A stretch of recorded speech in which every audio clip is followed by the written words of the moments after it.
4.1반 오신 여러분 주님의 이름으로 축복합니다. 오늘 참 또 제가 굉장히 기쁩니다. 딱 가운데 우리 이가숙 집사님이 다 수요일날 앉아 있으니까 지난 주일날도 저보고 약속했거든요. 수요일날 나오시라고 그랬더니만 어김없이 나왔습니다. 할렐루야. 감사합니다. 뭐 박수까지 치면 너무 벅찰 것 같아서 박수는 안 칩니다. 감사합니다. 우리 교회도 이제 남자 집사님들이 수요일에도 또 주일 오후 예배에도 많이 참석할 줄 믿습니다.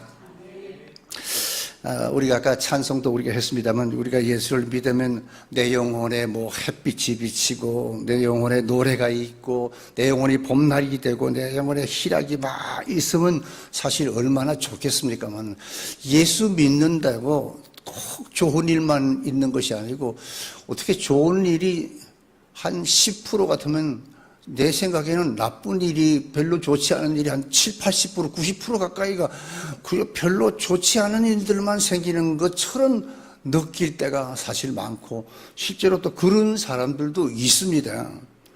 근데 우리가 따지고 보면 여러분, 그런 것들이 슬프고 괴롭고 어렵고 고난, 이것들이 다 나쁜 게 아니라는 것을 성경은 말해주고 있습니다. 뭐냐?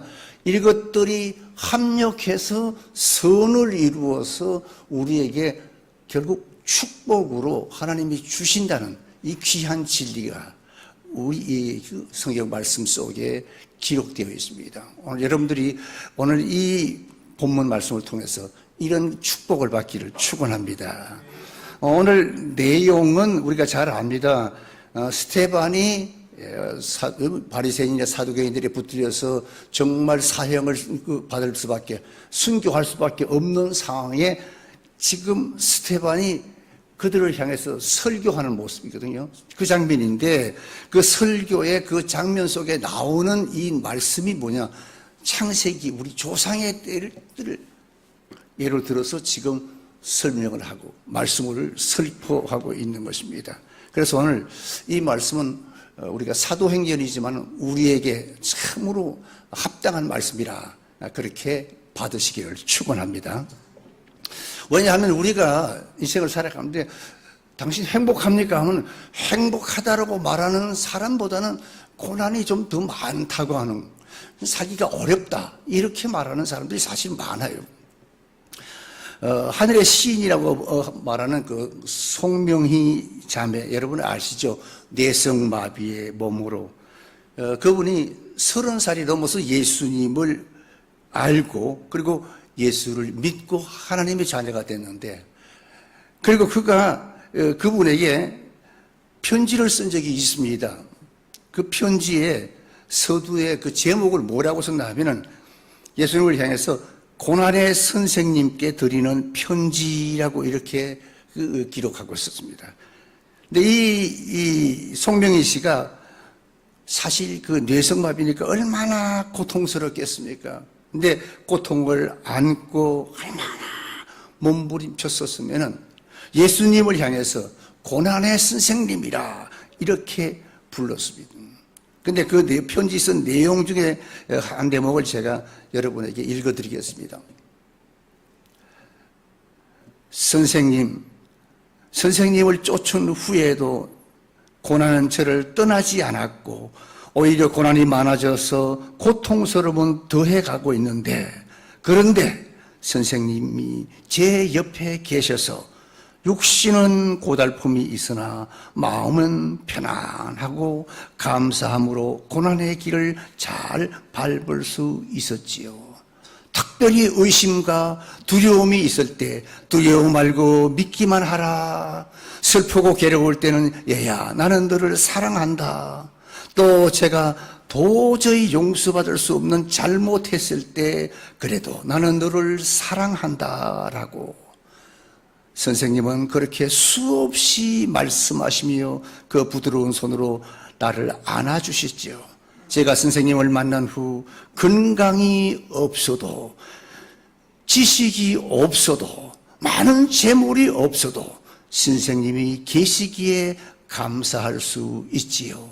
선생님, 감사의 성숙과 이해의 성숙은 고난이 아니면 얻어지는 게 아닌가 봅니다. 아멘. 이런 편지를 썼습니다. 뭐 여러분 내용은 알겠죠? 참 얼마나 찐한 감동을 주는 편지인지 모르겠습니다. 그렇습니다. 한마디로 말해서 인생의 삶 속에서 고난은 누구에게나 다 있다는 것입니다. 그리고 그 고난은 분명히 충격적입니다. 그런데 우리가 꼭 기억해야 될 것은 인생에 고난이 없다면 여러분 그것은 죽은 삶이라는 것입니다. 여러분 왜 하나님께서 스테반에게 그렇게 엄청난 고난을 주셨을까 하는 것입니다. 그것은 고난 중에도 하나님이 여전히 인생의 주인이시고 자신을 구원하신 창조주 하나님이심을 믿고 의지하게 하심을 알려주기 위해서였다는 것입니다.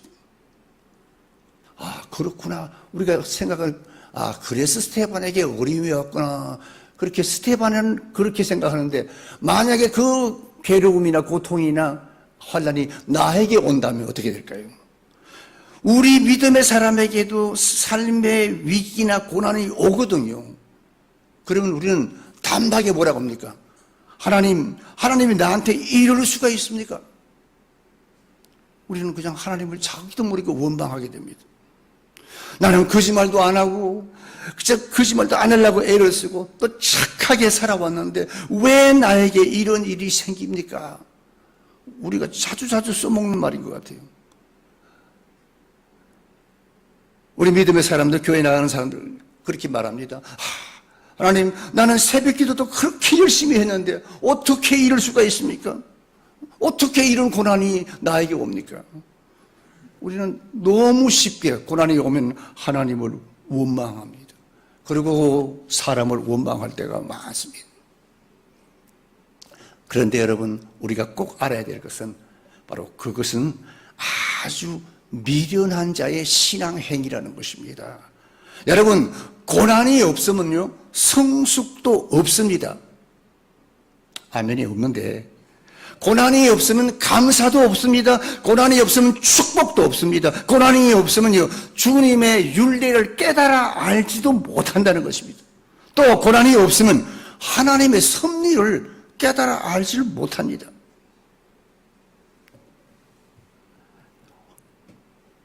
오늘 스테반이 예를 들었던 그 인물 요셉을 보시기 바랍니다. 본문에 나오는 요셉, 고난의 사람입니다.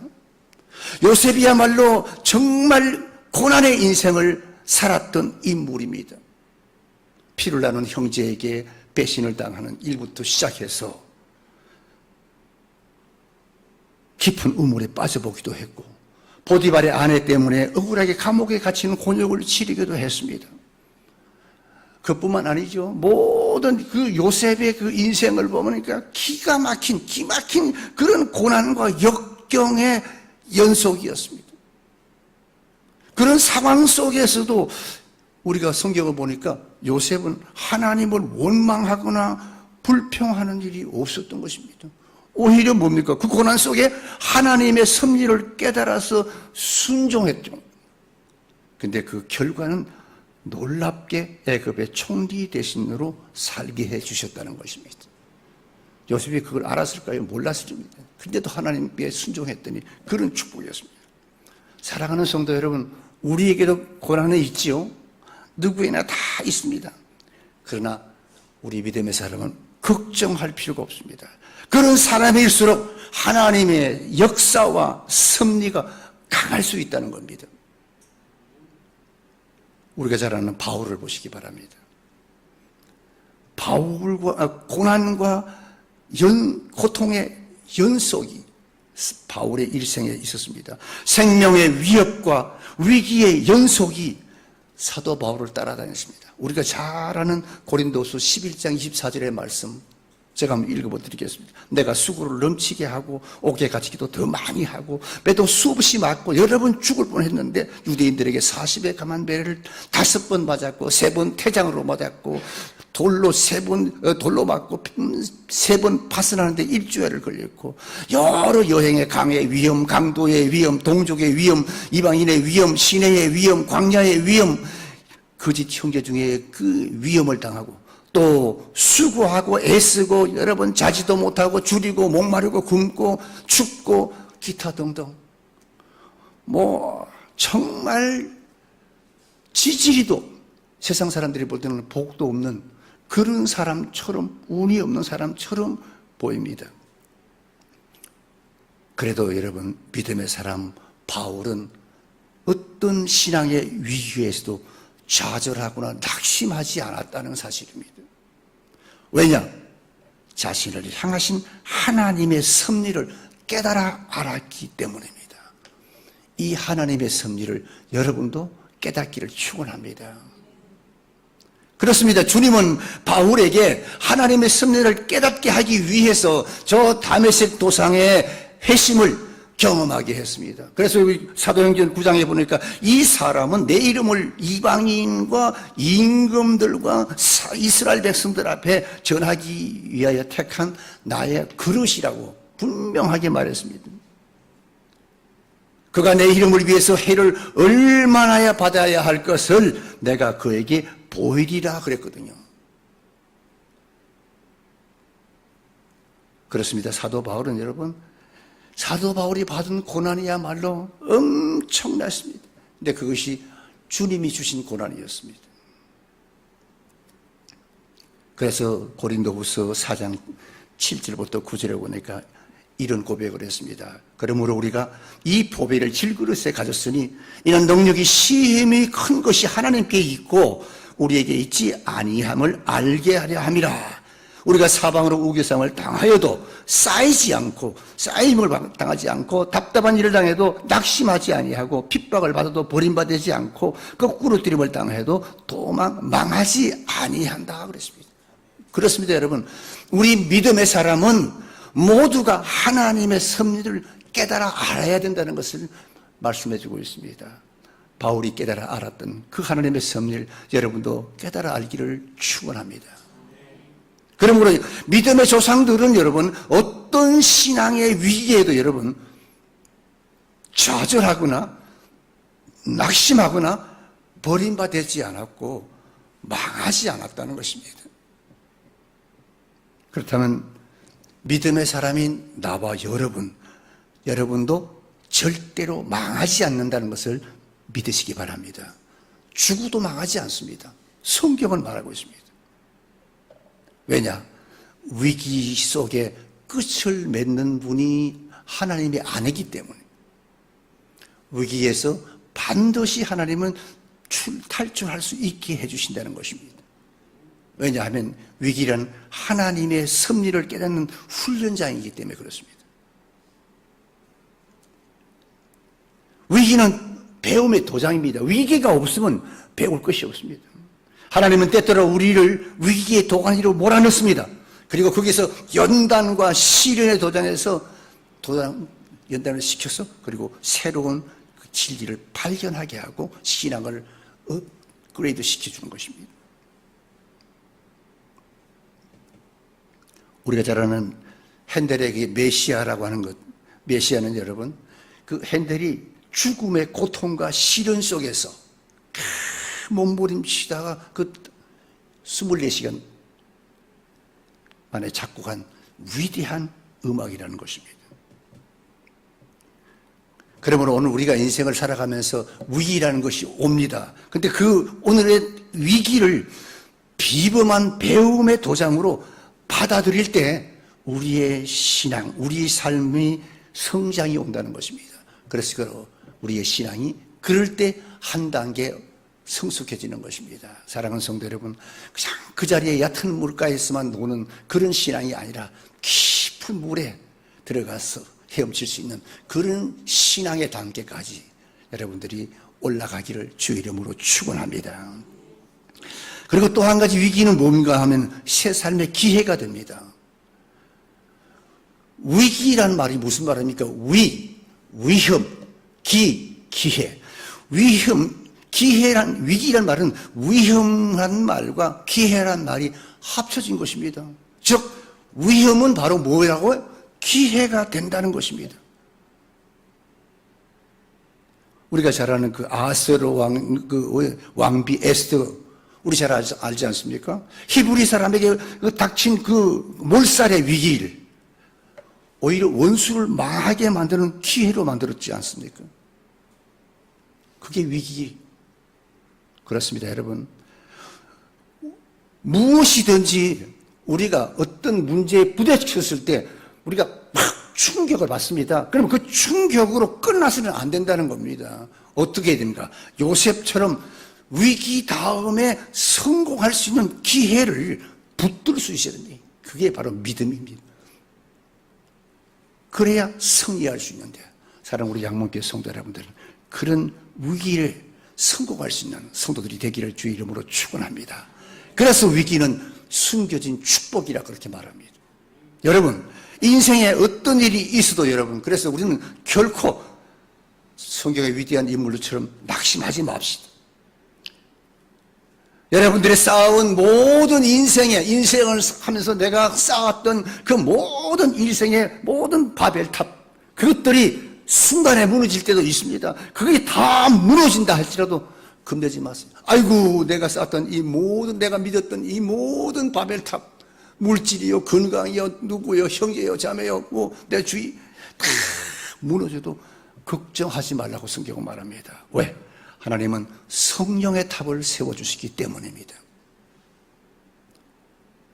로마서 8장 28절, 우리가 알거니와 하나님을 사랑하는 자 곧 그 뜻대로 부르심을 입은 자들에게는 모든 것이 합력하여 선을 이루시느니라. 아멘. 그게 아멘이지요.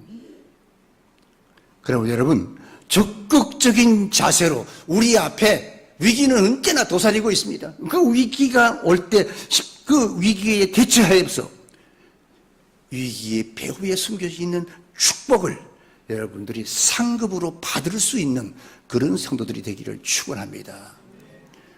위기가 왔을 때 위험만 바라보지 말고 기회를 붙든다. 그런 성도들이 되기를 축원합니다.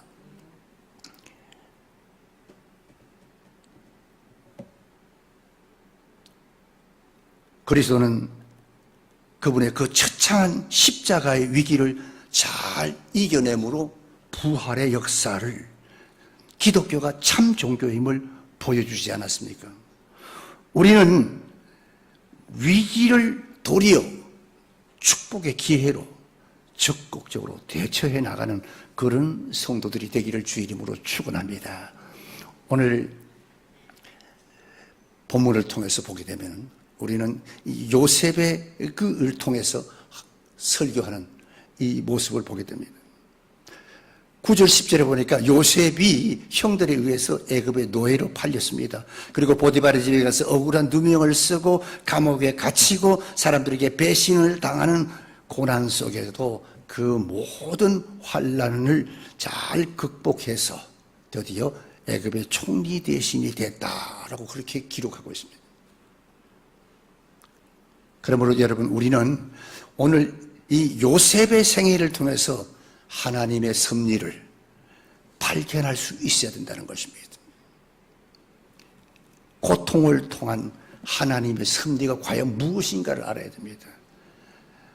고난을 통한 하나님의 섭리는 하나님의 구원 섭리라는 것을 알아야 됩니다. 자, 보세요, 여러분. 하나님께서 요셉을 환난에서 건져내서 총리 대신을 만든 것은 요셉을 총리 대신 만드는 데에 목적이 있는 것이 아닙니다. 하나님의 목적은 요셉을 총리 대신으로 만들어서 하나님의 구원 섭리를 깨닫게 하는 데 있다는 것을 알아야 됩니다. 11절부터 16절에 그렇습니다, 여러분. 요셉의 총리 대신 자리는요, 그가 형들과 아버지를 다시 만나는데 사용된 도구에 불과한 것입니다, 여러분. 잘 읽어보세요. 부모 형제를 만나게 하기 위해서 총리 대신을 만든 것이라는 겁니다. 그게 뭐 대단한 것인가? 아닙니다. 하나님은 그것을 통해서 마지막에 구원 역사, 예수 그리스도를 이 땅에 보내시는 그 섭리를 정해놓으신 것입니다. 애굽 땅에 찾아온 흉년은 여러분 자연적인 현상이 아닙니다. 하나님의 섭리입니다. 결국 흉년 때문에 어떻게 됐습니까? 양식이 떨어졌죠. 그래서 누가 옵니까? 저 멀리 있던 형들이 애굽을 찾게 됩니다. 애굽을 찾게 되고 총린이 대신이 된 동생을 만났던 것입니다. 옳습니다, 여러분. 하나님께서 여러분 예수님을 이 땅에 보내신 목적도 죄인된 우리를 불러서 구원하기 위함이라는 것입니다. 사랑하는 성도 여러분, 오늘 우리에게 주신 하나님의 뜻이 있습니다.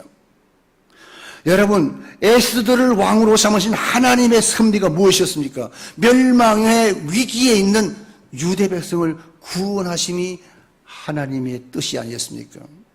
그렇다면 오늘 나와 여러분을 향하신 하나님의 뜻도 있습니다. 그 뜻은 뭘까요?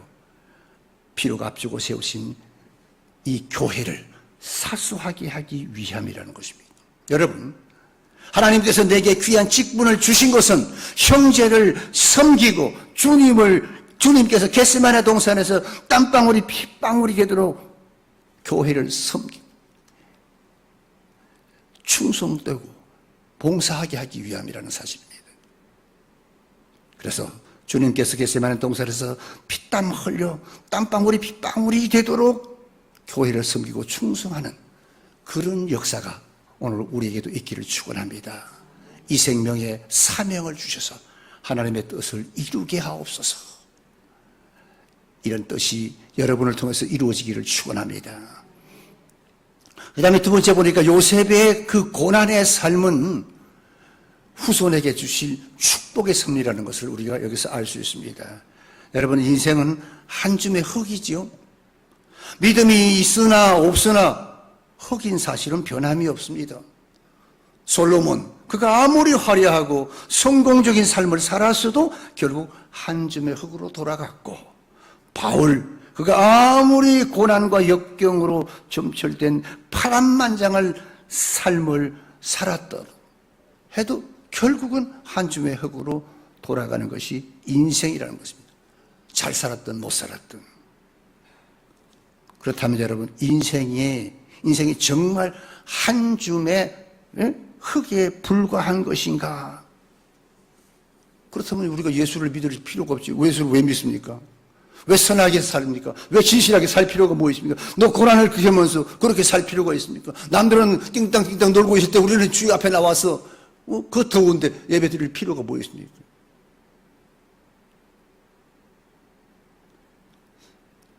과연 전도자의 말처럼 헛되며 헛된 것이 인생일까요? 성경을 보니까 그렇지 않다는 것을 말해주고 있습니다. 잘 알죠? 여러분, 아브라함의 생애를 좀 보시기 바랍니다. 육신은 늙어서 한 줌의 흙으로 돌아갔습니다. 그러나 그의 생애는 아브라함 자신에게 있는 것이 아니라 우리가 지난 주간에 배웠죠? 아브라함의 후손에게서 메시아, 인류의 메시아인 구주가 태어나서 인류 구원의 역사를 이루기 위한 계획이었다는 것입니다. 그렇습니다, 여러분. 그래서 우리 생에도 이런 의미가 있다는 것입니다. 그러므로 여러분, 우리는 내가 예수 믿어서 내가 잘 살고 뭐 어쩌고 나만 생각하지 마세요. 아브라함과 이삭과 야곱과 요셉의 생애가 그랬듯이 바로 이 땅에서 나그네로 살면서 마지막 한 줌의 흙으로 돌아가는 것이 우리 인생이지만은 여러분, 그러나 그것이 인생의 전부가 아니라는 것입니다. 그럼 뭐냐? 인간의 삶 속에는 하나님의 구원 섭리가 내포되어 있다는 것입니다. 우리가 살아가면서 한 영혼을 구원했다든지, 나는 모르고 지나갔지만 한 사람에게 전도했다든지, 그 사람이 예수를 잘 믿어서 그 사람이 위대한 사람이 됐다는 그런 많은 역사적인 이야기가 많지 않습니까? 그분들은 모르고 죽었을 수도 있습니다. 그분을 전도한 사람, 그분을 그 정성스럽게 주 앞으로 인도한 사람 모르고 있을 수도 있습니다. 우리도 마찬가지입니다. 근데 우리는 그걸 모르니까, 나 이렇게 살다가 난 이렇게 죽는구나. 아니라는 것입니다. 아브라함을 보면 그렇습니다. 그러므로 우리도 언젠가는 한쯤의 흙으로 물론 돌아갑니다. 그러나 우리의 인생이 그것으로 끝나는 게 아니라는 것입니다. 우리 믿음의 삶, 순종의 삶, 그리고 하나님을 바라보았던 아브라함과 같은 나그네의 삶이 새 땅의 영원한 축복으로 변한다는 것입니다. 그 축복이 우리 자손, 내게 아니라 우리 자손과 우리 민족과 우리 후대에 남겨지게 되는 것이 이것이 하나님의 뜻이라는 것입니다. 그런데 우리는 그것을 이루어서 후대들에게 주는 그 과정, 그 하나님의 도구라는 것입니다. 여러분, 우리가 현실을 바라볼 때 참으로 어려운 일들이 많지 않습니까?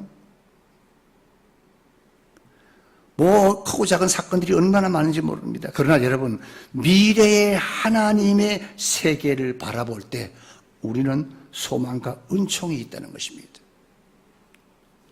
땅을 바라보고 나를 보고 세계를 바라볼 때는 여러분, 우리가 확실히 절망스러울 수밖에 없습니다. 우리는 이 세상을 바라볼 때 세상에 우리가 살고는 하지만 눈을 들어 우리가 하나님을 바라볼 때, 주님의 세계를 바라볼 때 모든 현재의 문제를 다 해결하고 극복해 갈 수 있다고 하는 믿음을 하나님께서 주시는 줄 믿습니다. 그런 자에게 하나님께서 믿음을 주는 거예요. 그러므로 믿음의 사람은 눈을 들어서 하나님의 거룩한 세계를 바라보고 하나님의 은총을 바라볼 수 있기를 바랍니다. 주님의 은총을 바라볼 때 하나님에 대한 감사가 우리의 마음속에 태산같이 넘치게 되는 것입니다. 우리 마음속에 뚜렷이 미칠 하나님의 사랑의 손길을 우리가 느낄 수가 있습니다.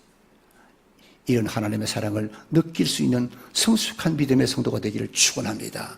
이거는 그냥 주는 것이 아니, 그냥 오는 것이 아닙니다.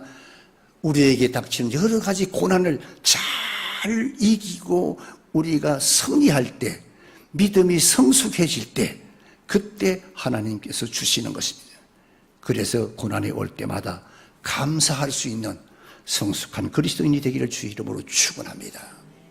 고난을 통과해서 고난의 저 너머에 있는 축복을 거머쥘 수 있는 그런 성도들이 다 되기를 주의 이름으로 축원합니다.